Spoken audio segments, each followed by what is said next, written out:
reorienting myself, I caught wind of a smell. At first, I thought it was my sweat, but the funk quickly evolved into something worse. A dark undercurrent of rot, deep notes of animal musk, a bassy score of raw garbage punctuated by garlicly timpani. Man, he's really got stink down to a fucking poetry. Timpani? Am I saying that right? Timpani. Interesting. What is timpani?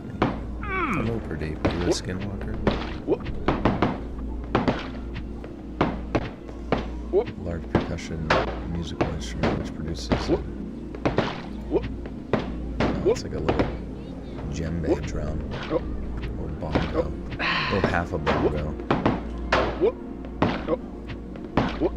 That is kind of interesting about these stories, that they always have like a similar stink.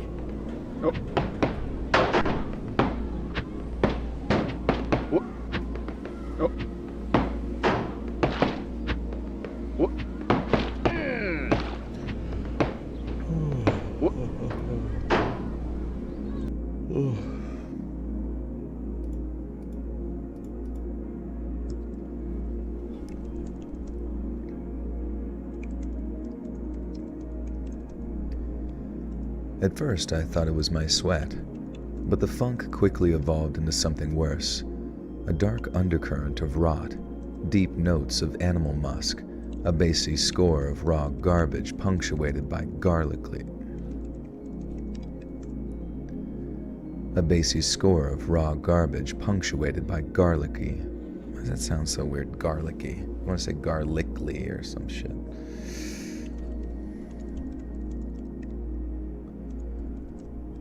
A bassy score of raw garbage punctuated by garlicky timpani, and a thick black score of something between skunk and onion sludge. I went into straight operating mode. Popped on. I went into straight operating mode. Popped an Addy from my pouch for extra focus. Pulled the clipazine from my nugget. It seemed to be working fine, but if I was going to have to shoot something, I prefer not to have any risk of jamming. The smell made me gag, and I nearly puked up that Addy tablet. The smell was that strong at this point.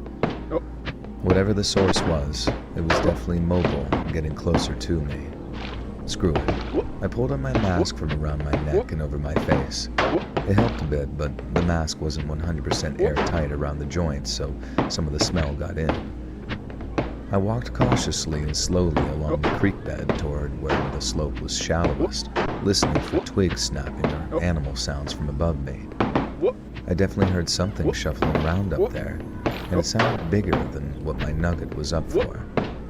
It was a near constant snuffle, grunt, and sloppy, uncoordinated crunching around bark and leaves, all mixed with a smell. My mind immediately jumped to Big Bear, and I mean big, possibly even rabid if it smelled like that.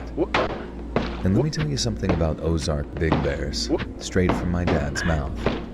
My dad's lived in the Ozark for 58 years, and in that time, only two things had managed to shake him: the challenge of fatherhood and the big bears. According to him, the native black bears were hunted to near extinction between the 40s and 50s, and to correct this, the ANRC, NRCS, and Arkansas Fish and Game Commission released 250 bears into the Ozark and Quinchita Mountains. Fuck. You're on such a nice little roll there. You're on such a nice little Tootsie Roll. Washita. Oh, that's completely not what I was saying.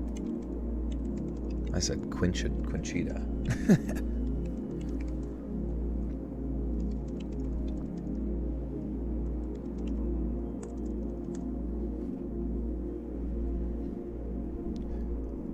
To correct this, the ANRC, NRCS, and Arkansas Fish and Game Commission released 250 bears into the Ozark and Washita Mountains. Their website insists that they were all black bears. Their website insists that they were all black bears. My dad insists that that is bullcrap. According to him, More than a few of the bears released there were brown bears. Yes! They were inbred with a few remaining local bears and then reintroducing. What? Oh, I did it. I did it. I did it.